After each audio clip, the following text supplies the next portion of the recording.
Why is it that we regard those who work in the medical field more highly than somebody who works in sanitation, like collecting trash, for example? One could argue that both are pretty important. Whoa, let's learn stuff. Hi everyone, in this video, I want to explore 3 critical aspects of consumer behavior. They are demographics, subcultures, and household types.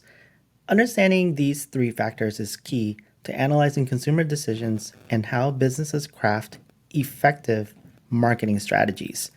I'll also talk about how societal shifts and cultural diversity shape consumption patterns. Here's an overview of the 3 main topics in this video. First one is the role of demographics in influencing consumer behavior. And then there's the impact of subcultures on unique market behaviors. And finally, how different household types influence consumption patterns. Shifting demographics change cultural norms. And with technological advancements, these shifts are happening faster than ever. Just think about the shift from in-store to online shopping over the past couple of decades. So I'm recording this video September 2024, and I remember when there were Kmarts everywhere. And now we only have 8 left in the United States. So technology is definitely a major driver of these types of changes. And then we also have the influence of culture on preferences. Think about how this greater concern for the environment has affected many of our options and choices. A subculture is a group within a society that shares unique beliefs, values, or behaviors. In the United States, we have several subcultures based on race, ethnicity, religion, and lifestyle, each playing a unique role in shaping consumer behaviors. To understand this, we must also consider social stratification, which refers to the hierarchical arrangement of individuals in society based on factors like wealth, education, occupation, and social status. This system creates different social classes. Now let's think about that for a second. We are social creatures, and as people, we are shaped by the societies in which we live, right? Because society is influenced by culture. But the thing is, this reality that contains social classes, well, it's socially constructed. We did it to ourselves. We were the ones who defined what these different social classes are, what they mean, and what's important and what's not as important. There's not any kind of natural law in nature that says that something is more important than something else based on these different social structures that we use, like wealth, education, occupation. For example, why is it that we regard those who work in the medical field more highly than somebody who works in sanitation, like collecting trash, for example? One could argue that both are pretty important to the proper functioning of society.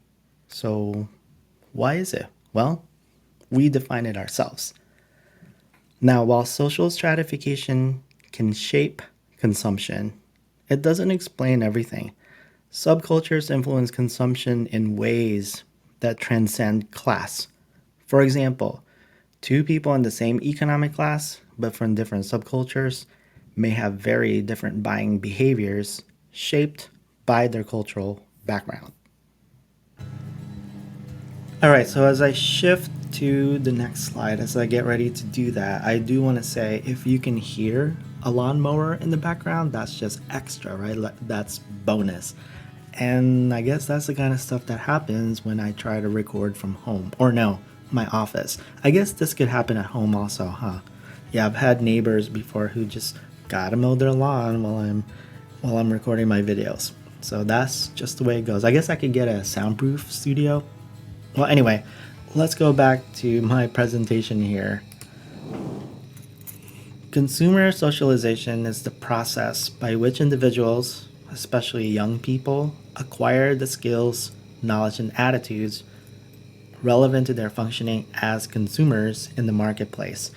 This learning often comes from parents, peers, media, and cultural norms. So, in other words, what you grow up with, what you are shaped by because of what happened in your childhood, can very well influence what you do in adulthood. So, for example, my family only had Toyotas. So, growing up, that's all we had.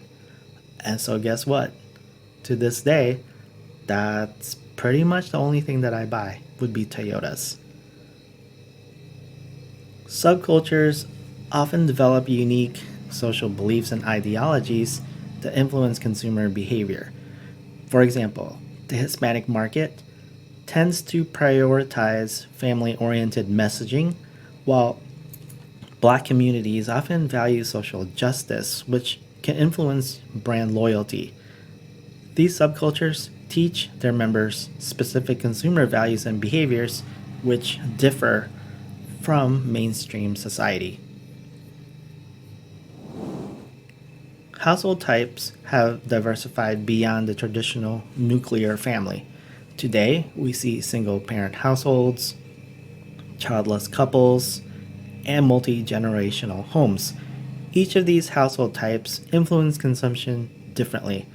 For instance, childless couples might focus more on luxury travel, while multi generational homes might prioritize health products. So, another example that I recently read about is how home buying has changed because of this new reality. Now, people are looking for houses that could support multi generational homes to where they would have two separate living spaces that could accommodate that, but the same house, right?